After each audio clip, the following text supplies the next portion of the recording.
Hello, and welcome to another episode of Boundless Body Radio. I'm your host, Casey Ruff, and today we have another amazing guest to introduce to you now. Jake Thomas is originally from New Orleans, Louisiana, and his passion for personal service stems from being a United States Marine. He has proudly leveraged that, among a plethora of other experiences, into a career of helping people satisfy some of the most basic human needs: health, happiness, and wealth.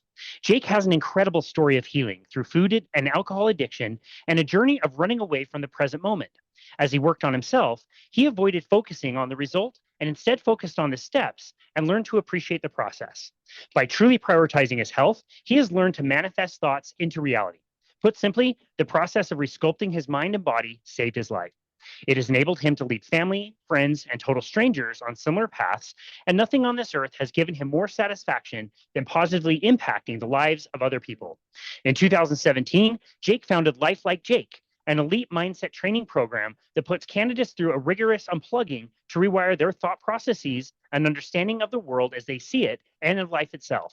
Doing so produces autonomous beings who are principle based and purpose driven, able to harness the power of the universe to enact the change in their lives they so deeply desire. Jake Thomas, what an absolute honor it is to welcome you to Boundless Body Radio. Thank you so much for having me on the show, Casey. I'm stoked to be here, and it's really cool to hear all that being read. I'm definitely blushing from the intro, so thanks a lot. Oh, you've done a lot of cool stuff and definitely deserve to be here. My number one question for you is, where is your mom? I actually wanted to talk to your mom and not you. I don't know how this got switched at the last minute. Where was the miscommunication? I don't want to hang out with you. Fair play, fair question. She's somewhere around. I think she was in San Antonio for the day, so she's off doing her own thing. But I'll definitely let her know. You're not the first person to say that to me. Okay. Also, funnily enough, like, hey, it's good to see you, but where's your mom? Totally. Normally, I would only ask to get a rise out of my hockey buddies or whatever, but I had to ask you about her because I got to meet not only you in person, but her as well. Yeah. Um, these conferences are amazing, and it's really cool to go and see our heroes and the people that we look up to meet new people, but you also tend to hang out with the kind of people that you're really drawn to. And so I spent the entire weekend hanging out with James Lehman and Tony Yep. Pascola, two of my really good friends. Last year I was hanging out with Matt and Robin Dobbins and the NSNG crew. And it's just people, kind of like us that are just seeking the truth and trying to get a good message out there. And you just get a really, really good sense of like genuine people out there, people doing good content who have found something very different and they're trying to help people on that path. And not only did I notice that from you and hanging out with you, I noticed that with your mom, who was just an absolute sweetheart. And I'm so grateful for the time that we all get to sit at the same table in Austin and have some great Yeah, that barbecue was and really awesome. visit about all of our stories. Pretty cool. Yeah, that was great. She was laughing. She's like, "Wow, you really want to take me?" I was like, "Of course I want to take you, Mom. Like, this is awesome. It's our kind of thing together." She gave me the luxury of being born, or the opportunity to be born, and a lot of my kind of delving into this just a war path of health consciousness and prioritization is really attributed to her. Like we kind of, I think we talked about it briefly, but my mother was given like a death sentence a few years ago with a year to live, following a very not great calcium scan, bone density scan. Just had a crazy early onset of osteoporosis and was essentially told that her bones were very brittle and she would crack like glass if she were to fall. So, like, basically saying, if you take a fall, it's going to be a steep decline in your overall health and likely something that's going to, end up seeing you terminate a lot sooner than you'd like to. And I was like, yeah, not on my fucking watch. And so I took that as like a big opportunity to say, hey, get yourself in check. I needed to do it anyway myself, where I was in life at the time. And really just took this as hey, if I don't do it, nobody else is going to do it. And this is my family. This is the person I care about that cares the most about me. So that's what really put me on that war path. And then, yeah, she seemed like the perfect person to bring to that because she's geeking out the same way that I am and meeting people. And then she ended up being a great photographer at the same time and didn't even realize it until she was just like, hey, let me take your picture. Let me take your picture. And then I looked through the album. I'm like, Mom, you killed it. Like, you got all these photos that I wouldn't have taken had you not been there. We had a lot of laughs, good times. Like you said, it was awesome to sit and eat with everybody and share stories and get to know one another, yourself, of course, and like sharing kinships with cycling. That was awesome to talk about too. But yeah, it was just a good time, man. Like minds, at the same time, hearing people with conflicting opinion. hearing from the other side of the table, their arguments, their beliefs, and being like, wow, okay, some people still really believe this way, and being able to kind of take a little bit from each field. And yeah, it was a really cool weekend. I'm glad we got to connect for sure. Yeah, definitely. Those are my favorite moments of those conferences. The conference itself, pretty cool, and again, good people, good presentations, lots of vendors, that kind of thing. That part was great, but it's that communion of us like sitting together and having the dinner and everybody's stories and thinking, Adrian Gledhill was there and she'd been on The Biggest Yeah. Loser and she's on her incredible weight loss journey, and just everybody has a story, and just to sit there and absorb it all was quite cool. I did, on the note of like being, different information, I guess, being somebody who came to the conference who was like just brand new to this world, I would have left feeling a little bit confused. And I Mm, hope anybody who left there feeling confused can get some coaching, get some help with some things, because you would go to one presentation and it was like, you need to make sure you're eating tons of fat. The next presentation was like, you're eating too much fat, you need to eat more protein. The next one was like, oh, you need greens for your eyesight is really good for you. And so yeah. there was a lot of like conflicting information. And on the one hand, I really loved and appreciate that there was a lot of different things. But again, for somebody who just started in this way of life, that can be a little bit tricky in the beginning.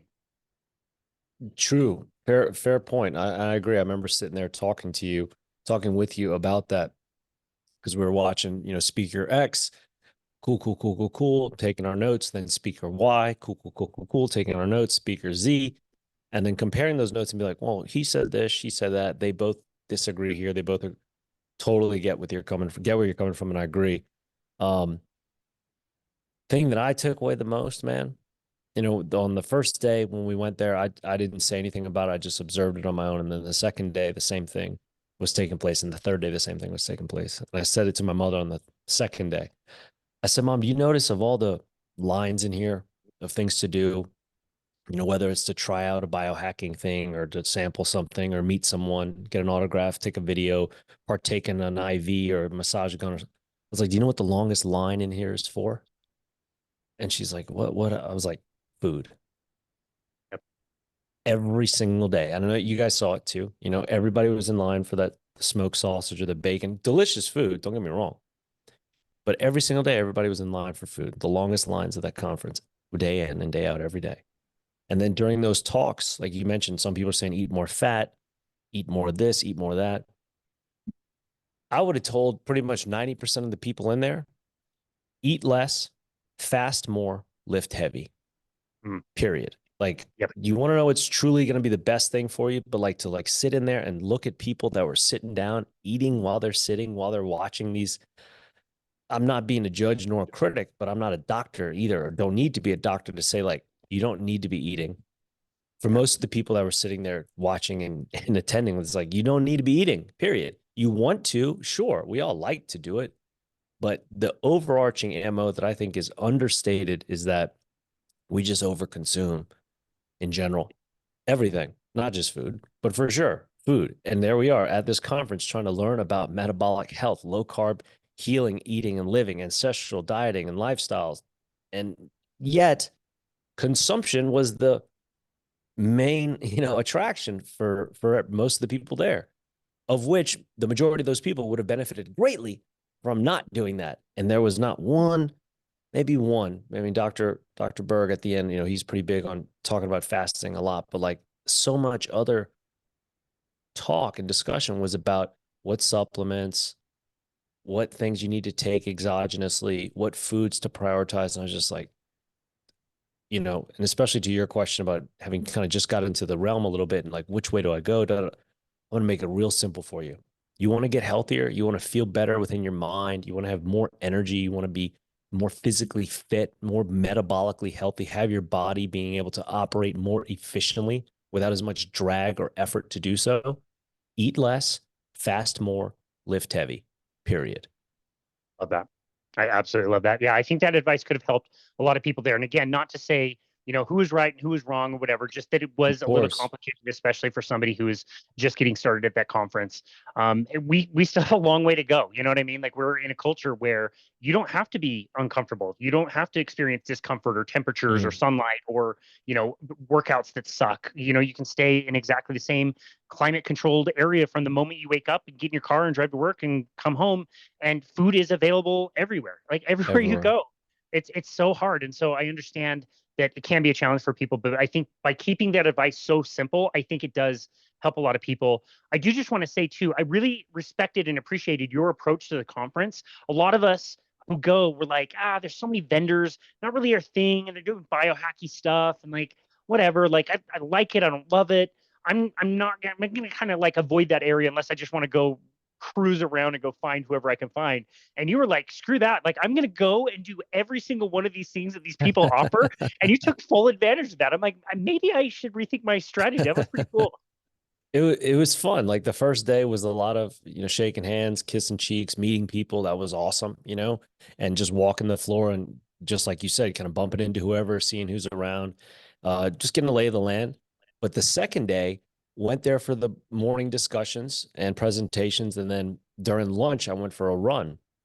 And it was pretty hot that weekend in Austin. Went for a run and finishing the run around town. And I was like, man, I'm just going to go into the center and get in the cold plunge, get an IV, get a little massage gun, whatever else is available, any other modality that I can, get my hands on kind of thing and enjoy. I'm going to make use of that. And I did. And it was great. And the people that were hosting and providing those things were also like, oh, yeah, man, absolutely. Like, everybody was super into it because I was, I don't want to say perfect, but like I was a great candidate to make use to what they were offering. Like the IV. I mean, I just finished a 14-mile run. It's like, hit me with it, doc. It's like, this is perfect. Before that, like I just kicked off my shoes, took off my socks, got right in the tub from being outside. I was, sweating up 1,000 degrees and everything. It was perfect to be in there. Hey, massage gun, awesome. Go nuts. Tins unit, whatever. Yeah, absolutely. Put them all over my body. It was really cool. And like I said, the people were so excited to, I think, work with me because I was really excited because I was in need. I was essentially like, I don't want to say desperate, but I was like, please, whatever you got, I'm willing and able to do any and all of it. So it was a good, yeah. I was just in the right state of mind, I think, to really appreciate everything. Well, yeah, that was great. Like I said, you made me rethink my whole approach to the whole thing. So I'm glad you were able to do that and report back on that. Pretty great. Oh man, so let's go back and deep dive into your story a little bit more. As we said in the introduction, and you have already alluded to in this conversation, you had to go through quite a bit in your life, a lot of healing, a lot of running away from the present moment. Tell us how you got yourself into such a deep pit. Yep. I left home when I was 17 or yeah, 17 to go enlist in the Marine Corps. Um, Home life, parents got divorced when I was very young, and I grew up with my father marrying the woman that he had an affair with behind my mother's back. And basically, all of my childhood friends growing up, assuming these were my parents or that she was my mother. My mother was never really in the picture because she was forced out just legally and affluentially by my father, unfortunately. And I had this big divide in my family life to where I'd never had my mother, my real mother in the picture to look up to understand or to draw, maternal understandings or feminine understandings from. My father taught me, things about sports and how to tune and race cars and cool stuff, but nothing about being a gentleman or really about being a respectable man, I would say. So I had these voids in my life that I didn't know were really there, but I was just kind of confused because I never introduced a girlfriend to my mother as a kid. I never got to, we're getting ready for prom. Like, hey, mom, check me out. See how I look. My mother, I played soccer my entire life. My mother never saw me play. These things that were just weird to me, but I just kind of went through. So on the outside, it looks great. Suburbia, upper middle class white suburbia, goes to Catholic school. Like it's all good and hunky dory. I think it was a great camouflage and awesome disguise to where the Marine Corps was like an attraction to me. I was like, oh my God, give me that. This would be way cooler than where I'm currently at right now. Get dirty, play with guns, blow shit up. Sounded awesome. And I needed some leadership. I knew I needed something in my life. Like I wasn't doing well in school. I was trying to go to undergrad. I wasn't into it. I wasn't going to class. I was smoking a bunch of weed and just, I didn't really have any direction or a sense of purpose in any regard. Like I was just like getting high and, doing hood rat shit with my friends. And so when I got into the Marine Corps, I definitely found a sense of purpose. I found a sense of mission. I was able to adopt an identity. I created this character but that I was embodying at the same time. And it just gave me this sense of fulfillment that I didn't have in life before that. Every day I had this understanding of mission. You put the uniform on, and it's like, for the most part, you pretty much know what you're doing. You know what your purpose is. You know what your day's tasks are. You know exactly what you need to do, where you need to be, and even how you need to do it. It felt pretty good because I never had that. I never had such structure and prideful structure in my life before. And so that really gave me this whole new understanding of personal discipline, self-reliance, all these leadership traits that I didn't have, but I found them there and I was like, wow, this is awesome.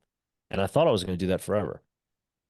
But I did my 4 years, got out, and then once I got out, I was like, oh, I lost this identity.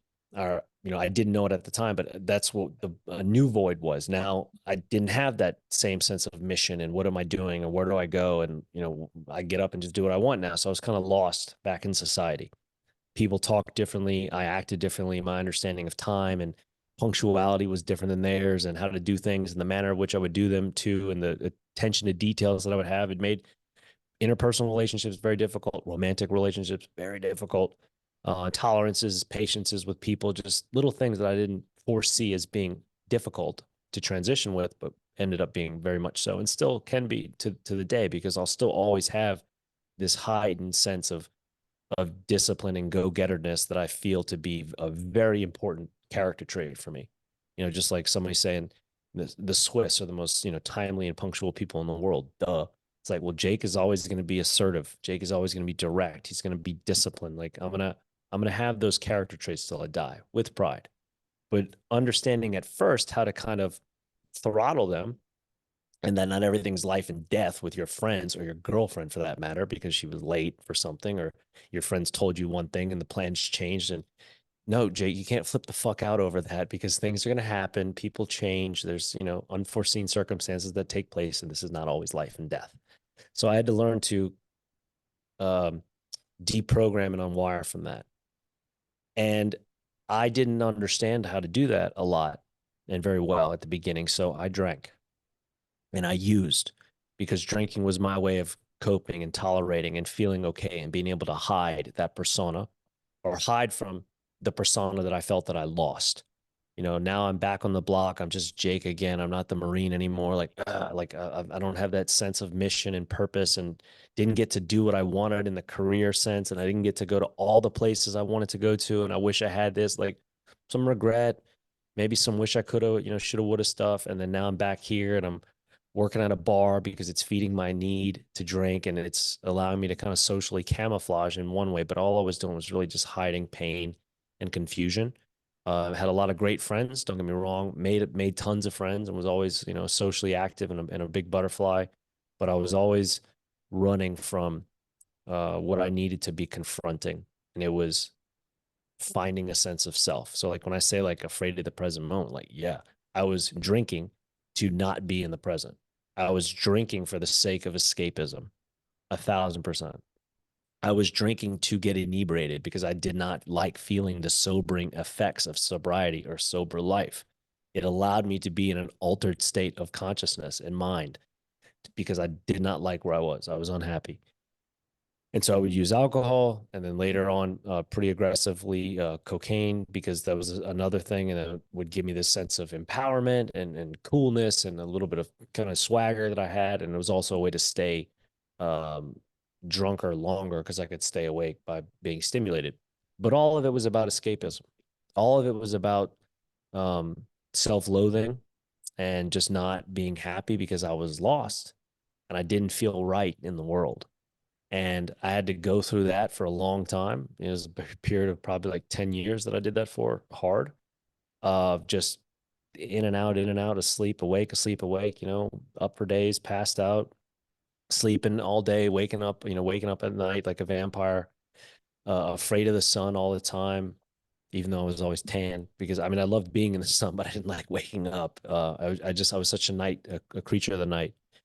And it was always because I was trying to run from things. I was never trying to confront them. I was cowardice and I was afraid and just weak mentally and emotionally. And it took a lot of, not a lot, but several hard, close calls between run ins with the law, or a loved one, crying and begging and asking girlfriends, same thing, crying, begging and asking multiple girlfriends. Um, but people just, opening themselves up to you and like bearing their souls, asking, but it still wasn't enough, right? Because it's got to be me that would want to make that change and do something about it. The same thing for anyone. It doesn't matter how bad you ask your friend or your father or your whoever to change, to sober up, to get clean, to improve. If they don't want to, like, they're not going to do it. You have to truly want it. And it got to a point where it just wasn't cool to me anymore. It had worn out its appeal. Like I wouldn't go out without a bag. Like I just wouldn't do it. I was so to the point where like if I can't go out without, X amount of grams of blow, I just won't do it. There's no reason for me to. That's not a fun place to be. I won't go out with X group of people until I've had X amount of drinks so I can tolerate their miserable existences. That's a terrible place to be. And that's not them, that's me. Like it's not the world around me, it's me. The world is not as we perceive it. The world is as we are. So like the world is the direct reflection of ourselves back upon us. I did not know this at the time. At the time I was like, everybody's fucked up. You guys are stupid. These people are fucking lame. Blah, blah, blah, blah, blah. You, not me, me, me. It was just pointing fingers. And I would use all those things to hide and tolerate, like I said, the existences of other people. But eventually it just got old and I started to see what my social circles were turning into, who I was hanging out with, what they were doing professionally. And I didn't see that going anywhere either. I was exactly where I deserved to be based on the decisions I made, the choices I made, and the actions that I took. And it wasn't where I wanted to be. So little by little, I started crawling out of that place, but it took, a couple of bumps on the bottom to really make me go, okay, it's time to push off the top and figure this out. Mhm. That's quite the story. I really appreciate your authenticity. How were you able to dig yourself out, and how did nutrition and fitness come into the picture as something that would eventually help you? Well, it wasn't just like one push. I'm like, okay, cool, we're going for it. Like I kept going back. I kept going back. Like I would make some ground and then be like, all right, let me dabble a little bit again. Make some ground. Okay, well, maybe I can still have this in my life or them or go there, or, whatever. And it would never hit home. Like example, okay, maybe I won't do blow all the time, but maybe just once a month or once a week, like, and I was just trying to give myself these outs of tolerance. But the more I went without those substances or the poisons or the impurities or the people, the better I felt. The more I prioritized, these little bits of introspection and positive internal dialogue and learning to meditate, which I never did before. And when I first started doing it, I couldn't even do it for 2 minutes, literally. Um, and I'm very competitive and I don't like being good at things. So not being able to meditate for 2 minutes really pissed me off. So it was something that I like buried myself into. I was like, okay, we're gonna figure this out. We're gonna learn how to do this. But nonetheless, I was so unable to sit in that meditative state for 2 minutes because I was just so wired and convoluted and warped around in my head. But each one of these things I started to take up, reading more. I never read books in my life. I hated to read as a kid. I cheated on every reading and literature exam all throughout school, middle school and high school. I would just get the Cliffs Notes, download whatever I could, listen to audiobooks. I just hated to read. So I would cheat on all of it. I started reading. I started doing things I didn't like doing, basically. I never meditated. I didn't like doing it. So I started meditating. I never read. I hated fucking reading. I started reading. Um, I run well, but I was never a runner. I started running a lot and pushing myself when I did that to where, it's one thing for me to kind of run at a steady pace, but to run aggressively with tempo, like basically just doing many things that I did not like to do. And the more I did those things, the more it seemed to fill these voids in my soul. And I started to have different thoughts, better thoughts. I started to just feel differently. And absolutely at the foundation of all that was my nutrition, was what I was putting into my mouth. And that took a lot of time because I got to delve into a lot of different realms. I grew up, my mother did her best when she was around me, but she was gone, out of my life from a pretty young age. Um, but her teachings were impressed on me then. So like I was doing my best as a kid to like eat well. And by eat well, I mean like eating whole foods, but I was still subject to a lot of the, same things other people are in the form of a standard American diet and processed this and that and pre-made, packaged, frozen and whatnot meals. But as I started to really kind of feel better on my own, I started to push back to what I'd learned as a kid. Like, hey, eat things that you can pick, pull, or kill, right? Things that don't come in boxes, packages, and wrappers. Okay, cool. Then I started dating a girl that was pretty conscious of her own health. And I was, taking pages from her book. Okay, she doesn't do this. Cool. I'm going to try that too. And then it was actually girlfriends that really got me more dietarily conscious. One girlfriend was a vegetarian. All right, cool. One girlfriend was a pescatarian. All right, cool. One girlfriend didn't consume dairy. Like, okay, cool. I'll try that too. And, you know, eventually I ended up becoming a vegetarian myself, dating one of the girls. And then she and I became vegans ourselves. And we did that for like a year plus of each one of those. So like a year plus vegetarian, a year plus vegan. But it was all out of just like exploration and curiosity. But doing each of those, yeah, I felt better and better. Like the more I prioritized my nutrition, the more everything else felt better too. The more everything else improved, whether it was, my depression going away or just at least seeming to subside or improving. Sleep issues. Sleep is always a shit thing for me because I would say that in the military, no matter where you serve, any branch or whatever whatever job you do, you get great sleep. People can be like, what? That's ridiculous. You get terrible sleep. Yes, but you also get great sleep because you've never been so tired for some of the sleep that you do get. You go through the most adverbial extremes in the military. You're the happiest, the saddest, the coldest, the hottest, the wettest, the driest, et cetera, et cetera, et cetera. You learn the most adverbial extremes of human condition. So like the sleep that you get because you're the most tired you've ever been in your life, it's like amazing. And then the sleep that you don't get because it's just impossible to sleep when you're trying to, it's like, oh, this sucks. But you get this new understanding of like range for that.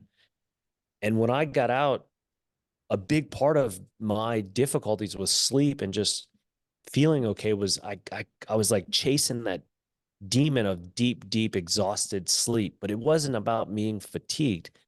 I learned that it was about feeling wholesome because I would go to bed at night knowing what I was doing, knowing that I had a purpose, knowing that I'd served, I'd done my duty. Like I could go to sleep like today I earned it, and I was missing that in life once I got out. Didn't again realize this until years later, and I was like, oh, bingo. And so as I started eating well and feeling better, thinking better, having more, selfless, positively focused thoughts, meditating, doing things that were not what I wanted to do, getting comfortable being uncomfortable, leaning into discomfort, consciously seeking suffering for personal growth, I started to have a sense of fulfillment. I started to feel like hey, man, I earned my sleep today because damn it, like I got up and I thought out loud, how can I better serve the world today? How can I be an improvement from yesterday? Like just literally thinking like that, but I wouldn't think that way in the past because my mind was so convoluted with poison.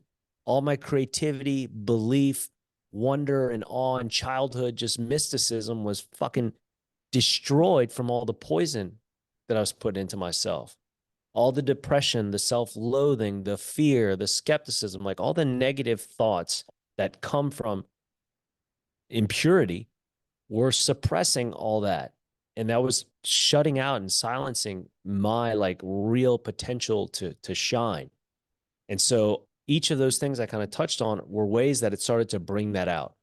And absolutely at the foundation of it was nutrition. And I would have never thought that at the Yeah. beginning.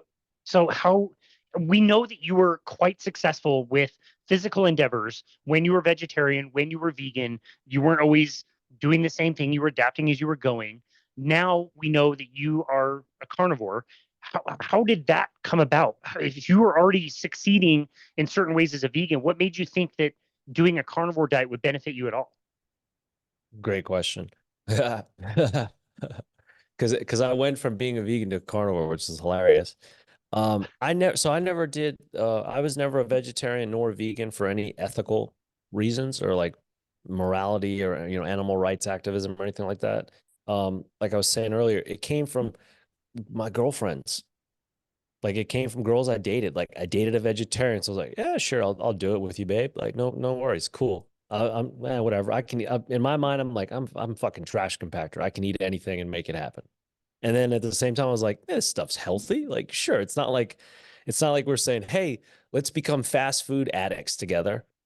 Like we were shopping and like, hey, this is some nice lettuce. That's a nice sweet potato. Like I was like, in my mind, I still had this innate belief and now understanding that like this is not unhealthy per se.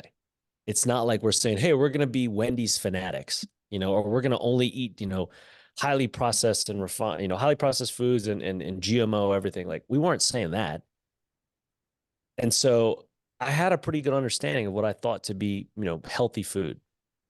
And yes, I had success in bodybuilding as a standard American dieter, as a bro dieter, if it fits your macros, as a plant-based eater, and as a vegan against all odds. And what all the naysayers were saying, it was impossible. No, it's not. You take the right supplements, it's fine. And I did that naturally, by the way. I was never one to partake in any PEDs or banned substances, TRT, HGH, or any of that shit. Competed in the WNBF, the World Natural Bodybuilding Federation, proudly. And as a vegan, but like I said, there's a lot of pills and powders and just supplements to make that happen. So when a good friend of mine talked to me or first pitched at me the carnivore diet, I was like, what? Because I just a few months prior finished my final competition as a natural bodybuilder, and I'd done pretty well. Like I finished third in the world in men's open physique. I was pretty pleased, pretty proud. A lot of ego there. And so when this friend, one of my best friends on earth, guy I served with in the Marine Corps, and I love him to death, like a brother, he's like, man, you should check this out. And I'm like, I'm pretty sure I'm the one with the medal around my neck that says world champion, not you, motherfucker. you know? And so I was like, why don't you go fucking, take some of your own advice before you give it to me? Um, so that was kind of a laugh at first, but he kept just going like, dude, you got to check this out. Read this, watch this, listen to this. Read this, watch this, listen to this. I'm like, man, I know what keto is. Like I've done that already. He's like, no, dude, just meat and animal products. I was like, okay, what? Really? Like just that? You sure? And he's like, yes, man, read this, watch this, listen to this. Okay, fine. So I did. So I started reading, watching, and listening, and it started making sense because again, the same thing that when I was a vegetarian of what things didn't necessarily, I never had a voice telling me this is wrong. Okay. In the sense that I'm eating things that are grown in the land, grown from the earth naturally. I'm not like trying to create some fucked up diet with a bunch of, chemically made compounds and dyes and whatnots. That would have registered an error in my mind. But even as a vegetarian, even as a vegan, and when I was trying it as a raw vegan from it, I was like, maybe it's not the best thing for me, but I was like, this isn't like it's poison. I'm not ingesting poison. I'm still consuming whole, real, natural food. What is it? Macronutriently deficient or micronutriently deficient, minerally, vitaminally, like probably. But still, I was like, I'm not consuming poison. I know this is true, real food. But when I was pitched the idea of the carnivore diet, now I started thinking about, okay, this would be no supplements. That sounds really good to me because I had like a cabinet of supplements. I'm taking, vegan protein powder and all these different amino acids that don't exist, in the plant kingdom that have to be sourced exogenously. Um, all these little pills and powders. I mean, I was taking like, 20, 30 pills a day. I'm like 30 years old at the time. I'm like, I don't need to be, what the fuck am I having like a 10 sleeve pill box with and where I've got to take like 10 pills 5 times, so I'm like, this can't be right. So when I first read that about no supplements, I was like, that sounds like a great thing to me because I take way too many now. And it's this retarded, ridiculous amount of money that I spend to get all these things. And then reading about micronutrient profiles and understanding minerals, like 3 easy ways to think about it. Calories are going to determine what you weigh. Macronutrients will determine what you look like, and micronutrients will determine how you feel. I So like that. That's I like good. I'm simple, stealing that. simple stuff, right? Simple stuff. Um, so there's another takeaway for you. Like if you could have Yeah, just heard that, you'd be like, that was a big help we're at the done. conference. This is good. So I started just to compare things grossly. So most gross, big picture, calories. Okay. Calories from the plants and the vegan foods compared to calories from the carnivore foods, and thinking about bioavailability. What, you know, am I going to retain or be able to utilize from what I'm ingesting? And like, in the plant world, a lot of the bioavailability is not nearly as high nor optimal as it would be from an animal or an animal byproduct, because there are husks, there are things that our bodies have to digest, break down in order to extract nutrients, things they have to get through, phylum and cellulose and whatnot before they can actually get those nutrients. So like we might consume something yay big, but by the time we get what we need out of it, it's just this little like pea, and everything else is just kind of roughage and, materialistic flair, if you want to call it that. And so I started thinking like, yeah, it's true. I was having 4, sometimes 5 bowel movements a day as a vegan bodybuilder. To me, I'm thinking, oh, it's because my metabolism's high. I'm eating a heavy, protein heavy food, da da da da. No, Jake, that's all waste. All that evacuation is your body saying, we don't need any of this. It might have tasted great for you.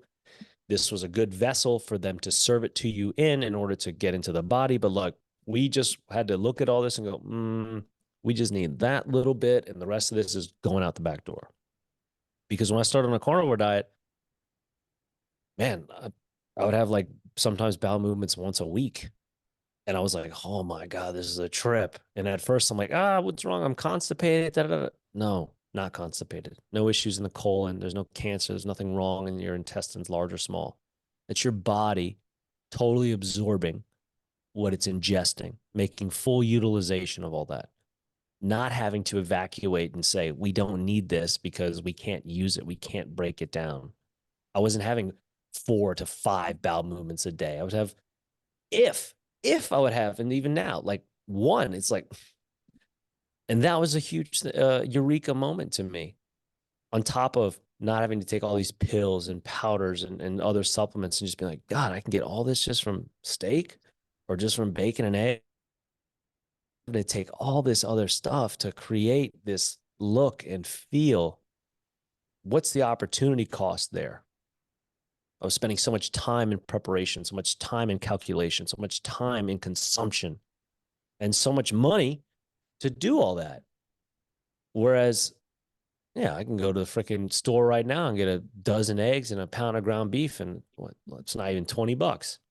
That's a day's worth of food right there, of top of the line, most nutrient dense, all the micros and minerals that I could ask for as far as in vitamins and goodies. For sure, the macros are satisfied. It's like that, maybe not at the supermarket, but if I were to go to one of the farmers markets, that was plucked and pulled this morning. That bacon was slaughtered the other day and cured. It's about as clean and pure as it gets, and it's as natural as can be, as far as in like, that's what God made. That's what the universe made. I look out the window right now and I can see deer walking around the river near where I live. I don't see any watermelons growing there. I don't see any cucumbers hanging around or like other stuff. Like if I needed to eat right now, I'd be in that river looking for fish. If I needed to eat right now, I'll tell you what, one of those deer is getting slit open real quick. Yep. So I just started to like look at things in retrospect. Not again that they were wrong, but just to go like, wow, this is a whole nother way. And it seems to make a whole lot more sense, in the sense that my modern mind can make sense of veganism. My modern mind can make sense of vegetarianism. My modern Western abundance lifestyle mind can make sense of those things. But let's go back just 100 years. 200 years. Are there any vegans anywhere? Any vegetarians anywhere? I mean, I much more so believe those are choices out of abundance and fortunate sets of circumstance, more so they are out of true necessity or dogmatic belief, which what people put their loyalties to now. But all that I never thought I would realize, and that was just the precipice of what adopting this carnivore diet has started to give to me. Yeah, that's amazing. Ben Bickman came on our show. Dr. Ben Bickman came on our show and said that veganism is a diet for the elite. You have to have Mm, the money to pull it off, and you have to have the education to know where you're going to be nutritionally deficient. And 40, 50 years ago, the supplements didn't exist. Now you can do it yeah. for a while at least, but it is a diet for the elite. So I think that's a really good way to frame that. And since going carnivore and being in this space, you have had success in endurance sports as well. I was working on a metabolic cart back in 2012 when it was first introduced to me the concept of fat adaptation, essentially, where if you could take an endurance athlete like myself at the time and feed them more fat and reduce the carbohydrates in their diet, and especially in certain parts of the year, depending on their training load, you Mm, could then make their body switch to a fat burning kind of mode where it would preserve carbohydrates. Thus, you would postpone or prevent bonking, and you could run an endurance athlete on fat. And like understanding that there were triathletes out there that were eating butter and cream and bacon and were competing at the top levels of Ironman triathlon. I'm like, the hell are you guys talking about? This is absurd. I've never heard anything like that. And yet it worked time after time after time. And this was still years before I ever found like low carbohydrate or ketogenic diets, or eventually, 5.5 years ago, finding carnivore diet. Can you describe what it's like to compete in endurance sports when you're on a carnivore diet? And then I might have a specific question about like how you prepare for your event specifically, but like contrast the difference between, playing soccer on a mixed diet, doing, fitness things on in vegan vegetarianism versus doing endurance sport now on carnivore diets. Oh yeah, great question. And the one that's super polarizing. In short, you can only consume about like 2,000, or you can only have about 2,000 grams of carbs on you in any given moment, like as a 2000 human calories. being. Yep. 2,000 calories of carbs. I'm sorry. Yeah, 2,000 grams, 8,000 calories. 2,000 calories of carbs on your person. Obviously, it's probably a little more or less depending on size and activity level, but that can go pretty quick, right? And if you tap out of that, you have to replenish that reserve. Simple. Whereas fat, no matter how lean you get, you're still going to have body fat. And we're talking like instead of 2,000, like 100,000 calories, right? To where I'm wearing a suit of energy right now. You are too. Anybody, for the most part, that we know in our lives is also wearing a suit of energy in the form of their own body fat. But that cannot get tapped into unless all glycogen storages are depleted within the body. All sources of potential carbohydrate deriving energy have been depleted. We got to exhaust those 2,000 calories worth of carbs first before we can stress the body enough to get the liver to start producing these ketones. So we're able to derive our fat or derive our energy from our fat sources. But once that happens, it's essentially limitless, because how long is it going to take you to go through 100,000 calories of fat? Quite a while. Quite a So while. for an endurance athlete, the only thing you have to think about are micronutrients, or the minerals. Making sure your electrolytes are in a good balance, making sure you're ahead on those, because you don't want to get behind, because if you get behind, you're fucked, because you're not going to have quick, fast acting carbohydrates to help you. Right. So that's, I think, more so a thing that is important for people to understand about ketosis and fat adaptation and endurance training is that you can do it, but there's a little bit of volatility that comes with it. There's a lot less room for error, because once you get into that fat adapted state, in order to stay there, you can't mix in. If you're cramping up, or you're feeling fatigued on mile whatever, or like, you can't drink Gatorade, you can't take honey, because now you're going to talk about your body's going to go right to that first, and it's going to disrupt your fat adaptation. as opposed to you want to stay in that energy state. It's about micronutrients. I use tons of salt to front load with, tons of electrolytes to front load with. Salt, best salt in the world, Baja Gold, shout out. Um, Salt that's got electrolytes in it, the most mineral rich salt on the market today. That's why I love that Baja Gold. And I love saying it because it's like a cool brand of cocaine. Give me that some of that Baja Gold, baby. Like I want the Baja Gold, you know? This is I don't good. want We already lost Wendy's as a sponsor earlier in this episode, so now you just restored a sponsor for this. That's great. yeah, well they're awesome. And that's literally the only salt that I endorse because it is the world's healthiest sea salt. So if you think about salt, most people are like, what about salt? It's too much sodium.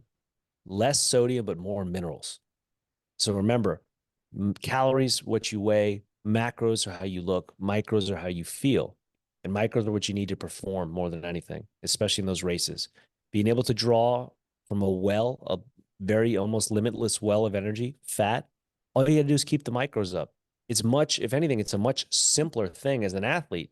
Because when I show up to races and I race on the USA Triathlon tour pretty regularly, sprint distance, Olympic distance, and half distance iron. I just show up with water bottles with salt in them. I watch everybody else. They're packing their goos and they're pounding, peanut butter and rice cakes and bananas and like, where am I going to eat this? When am I going to reload, refuel? What point? Nope. I just show up there. I have, like I'll bring salt packets, have them on my body. I'll have little packets of things that I can crack open, just tear as I need them. But for the most part, I front load all that. And then just throughout the race, it's just keeping the steady sip going of little bits of salt here and there, making sure the minerals are right and rich, but never having to think about all that extra stuff and having to refuel and replenish and like, okay, my body's doing this with energy. And like, I'm using. Okay, I need to replenish. It's like, nope, just holding this steady bit of energy and just making sure the electrolytes are getting continuously replenished. And it's done me pretty well. I've been either winning my age groups or at least podiuming in the last 4 races that I've been in. So I mean, I guess I'm doing something right. Yeah, that's fantastic. It's so cool. I mean, not for competition, but just for your everyday casual ride to not even think, when was the last time I ate? When was the last time I drank? When I can't remember the last time I filled up a water bottle to take with me on a ride. And it's Salt Lake City. It can be 100 degrees in the summertime. I could go out at 2 p.m. having not eaten for 20 hours, and I'll be halfway through my ride and be like, oh yeah, I still don't have a water bottle. I don't even know why I have a water bottle cage on my bike. I should save myself the 40 grams and take my carbon fiber bottle cage off my bike because Yep. it's absolutely Yep. useless. You don't even consider it. You just go. Yep. I've got 2 of them. I know carbon fiber also. I could have saved myself the $70 a piece for That's those things too. saved. Screw the weight. Yeah, they're expensive. Right. I remember when I was even getting them. I forget the brand. Starts with an R, German name, I think, but I can't remember the name of it. Even the guy at Okay. the bike shop, he's like, "Are you sure, man? These are like $70." I'm like, "Yeah, carbon fiber for sure." And it's like, Dude, whatever, they make But all the difference. The 10 grams you saved on conventional bottle cages, that's the difference. yeah, right. And I'm right there with you, man. Like I do a lot of the shorter distance races. I do them all fasted, like completely. I mean, I do all the races fasted, like 100%. I don't eat or I eat the night before. I don't eat anything the morning of. I eat all my food the night before and hydrate heavily the night before with a lot of salt. So the water is like seawater the night before. And then the morning of, I'm drinking less water, but a lot of salt. So it's like, it's almost unpalatable. It's so salty, but because I'm purposefully retaining water now.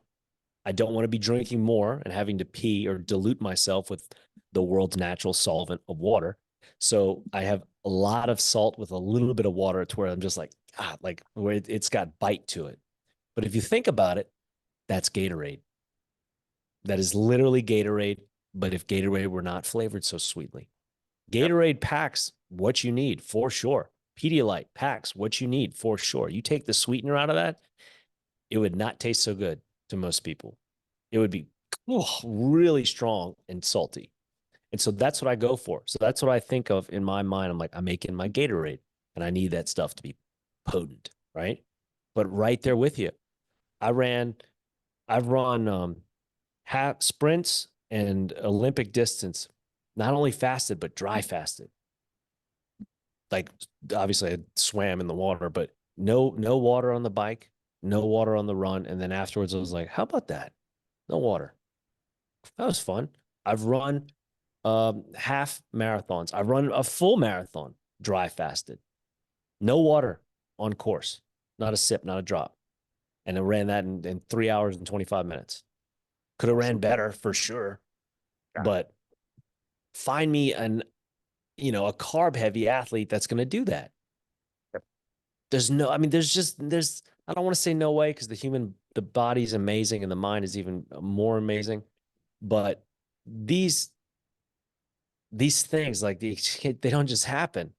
You've got to be in this state of fat adaptation in order to derive the energy to do that. And then at the same time, because you're in that fat adapted state, your body is sucking all that water out. You definitely get water from your fat. Of course, you get it from the glycogen as well, but fat is a great place to suck water from. Your body will do it real well. Anybody that's never dry fasted before, you start doing that and you realize like, wow, I haven't had to pee all day. It's like, yeah, hello, dry fast. You're welcome. You just drank it all. Yep. But getting up, going for a ride, I'm right there with you. I don't even pack a bottle anymore. I used to always be, all right, let me fill up. Let me get the Camelback out. Let me pour, Yep. X amount of scoops of electrolytes in there because we're going for a 6 mile jog or whatever. I need to put it in my handheld water bottle. Like I went for a 15 miler 2 days ago. And it was, 95 degrees or whatever here. I didn't bring anything. I had my boonie cover on to keep the face out the sun. And like, other than that, I'm shirts off. Like, let's get some active suntan going, babe. I love it. Stop here and there at a water fountain throughout town just for a couple of quick sips. But other than that, it's like, dude, we're Gucci, baby. Yeah, that's awesome. And then explain the night before the opposite of what every endurance athlete is ever told to do, carbo loading. You are loading up your diet, but it's not on carbohydrates. What are you doing the night before? Oh yeah. So zero carbs and just pure animal fat and protein. I love pre-race tradition going to a Brazilian steakhouse, um, and just eating my fill in picanha. So top sirloin with lots of good fat on it. Beef ribs, as fatty as I can get them from them. Lamb chops, if they're not the lemon pepper version, I just like them with salt. And that's pretty much it. And I just eat until I'm really full. And I go to sleep knowing I've got all the energy that I need that'll still be in my stomach the next day to digest and be able to draw from. And then I'm wearing it. I'll confirm my ketosis the night before, reconfirm it in the morning for race day. And then I'm just like, and that's just a great surefire method to look and say, dude, you're good. You're good. You have the confirmed digital reading that you are in an optimal state of nutritional ketosis. Your body is producing ketones. You are deriving energy from those fat stores. Go get them. Now it's just up to me to say, all right, are my micronutrients in balance? And that's why I use that heavy salt seawater mix the night before, and then really make that, Gatorade the day of. And then it's just sipping on that because it's not like I'm going to pour it all into my body in that morning. I don't want to do that because I'm going to have to pee. So I want to load as much of it possible the night before, get a good pee in the morning, and then maybe one before, gun time or something like that. And then it's just sipping electrolyte water throughout the race, just here and there, just little pinches, little pinches. And Yep. that's what's going to keep me in the green. Because if you fall down or you fall back in that, it's really hard to get up from. Yep. You start to cramp or start to have, lactic threshold lockups and stuff in your quads or in the calves. You start to have the firings and the adductors, like those pinching cramps, like you can get in a bad spot quick. In And there, then it's you brutal. can't take something fast acting to save you. No, I did it a few years ago. I did a really fast training ride with my team and I did it all fasted, carnivore and everything. And towards the end of like 70, 80 miles, I got myself into a really deep, Mm, dark spot there. So mm. yeah, that's really good advice to take that up front. It's interesting to know as well. Obviously, a lot of the cyclists that do the Tour de France are eating mixed diets and thousands and thousands of calories and lots of carbohydrates, but they also buy up, these teams will buy up hundreds of thousands of dollars worth of ketone esters before the Yep. tour. So they're Yep. drinking literally like $100 water bottles because they're full of the ketones, because that's just free energy that they can be using while they're also getting energy from carbohydrates. You're just doing that in a natural biological state where they're making a kind of fake biological state by taking exogenous ketones, but they're getting there either way.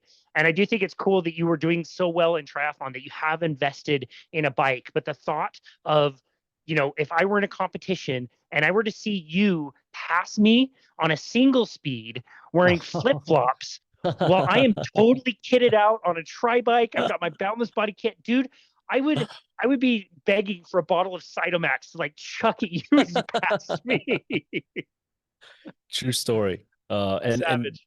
to your ride, like you said, you're 70, 80 miles into a ride until you started experiencing problems. That's pretty great. Like if it took you 70 to 80 miles before you felt cramps, fatigue, or difficulty after having been fasted, maybe not hydrated optimum, it's like it's pretty good too to be like, okay, I could use some water now. It's like, all right, 70, 80 miles into a pretty intense tempo ride, you've probably earned it. So I think that speaks testament also to it. Not as a failure at all, but like, hey, that's a great gauge to say, like, all right, I got about a probably good 70, 80 miles of hard riding in me with nothing before I might, need something. But it's like, I think that's a pretty good, speaks volumes right there. But yeah, this was the Kerrville Triathlon last year. I was just getting onto the circuit. I didn't have my bike that I have now. I didn't have a tri bike. I didn't have shoes. I didn't have clip pedals. Um, it was a single speed road bike that I have. It's like my city bike, I mean, it's got turn down bars on it, but single speed. So for anybody that's no gears, no, nothing other than just as you can pedal. I do have a free wheel on it, so it's not a fixie. It's not like a true hard ass bike. But I grew up riding, um, or I should say, my cycling really started living in New York, in Manhattan, and I love the movie Premium Rush. About the Nice. delivery riders, right? Like Yeah, the nice. couriers, dude, they're beasts. Of course, they're all on fixies, and these little like dwarf bar, T-bar, no brakes, just like doing it as hard as you can with their huge trains on.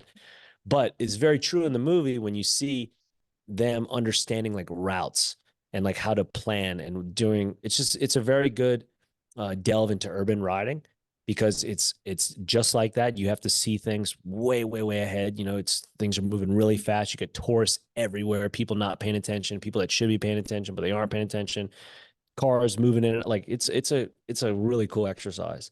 And I did that for years. And so for me, getting into triathlon was a pretty good move, but I understood like how to move on the bike pretty well. At least I thought I did. I mean, I'm riding these like 50, 60-pound tanks of city bikes. And then I got on my bike, which I can pick up with like two fingers. I'm like, oh my God, this is going to be a little bit different, but like same concept. Okay. So yeah, that first one, I didn't have shoes. I wore my flip flops. I did it in a single speed, and I was like, it's only a sprint, so it's like a 14-mile bike portion. I was like, I'm just gonna hammer this, man. This is my neighborhood. I knew the route well. I know the city. Like this is my backyard. Like I'm gonna just crush this with tempo. And so I did it and kept. I think it was 19.6 miles per hour was my pace throughout, Decent. but yeah, and that's on a single speed, with hills. This is the Texas hill country. It's not like we got a ton of them on the route, but it wasn't a 0 grade incline. And I remember passing guys that were full, aero helmeted out, vented shirts, full tri bikes, TPI, shifters and electronic pedal, like all the cool stuff. And I'm like geeking out, like I'm like, oh my God, that's the Servalo this, the Quintana Row that, like oh my God, Shimano, CDI, like I'm geeking out, but I'm passing them. And then on the run or after the run, after the race, they're like, dude, were you the guy in flip flops and no shit? And I didn't have a shirt on, like either. Like I just had my helmet and my swim trunks. And they were like, dude, I've had some shitty things go down in a race, but when a guy passes you in flip flops on a single speed, it's kind of demoralizing. And I was like, oh man, I'm sorry. Like I didn't mean to do that. I'm just like, this is what I had. So I just wanted to show up and have a good time, and it ended up being kind of a funny story. Yeah. I love it. I love it. Yeah, I would definitely be throwing a water bottle at you. That's fantastic. I love that story. Jake, this has been an awesome conversation. I've really enjoyed chatting with you. There's been a lot of really good practical information that you've given us. But also, I really think your story is very inspiring, and I think it can motivate a lot of people to really prioritize their health more so than they are now. It's tough out there. We are all cocaine addicts in a cocaine infested world when it comes to sugar, and Yeah. it's pretty tough. It's tough out Yeah. there. So I think your information is really great, and again, very inspirational. Where would you like people to go to find you, to connect with you in your work? Oh, for sure. All the social channels are Life Like Jake. So everything's at Life Like Jake. All my merch for the brand, the label that I started last year, Life Like Us, because as much as I say it's Life Like Jake, it's really Life Like You. So that makes it Life Like Us. All the merch that I wear all the time, the Make Milk Raw Again shirts, the Save the Great White Shark, ban lab grown meat about to drop now. This week you'll see. That's at thelifelikeus.com. Excellent. We will tag all of that in the notes. And like I said, Jake, it was such a pleasure to meet you and to meet your mom and to hang out in Austin for Hack Your Health. It was such a great time, but really, it was an honor to finally host you on the show and learn from you. And you've shared so many great tips with us. So thank you so very much for everything that you do. And thank you so much for taking time out of your busy day to do this. We really, really appreciate you. Same. Thanks for having me on, Casey. I'll tell my mother hello for you too. Please do. That'd be great. And this has been another episode of Boundless Body Radio.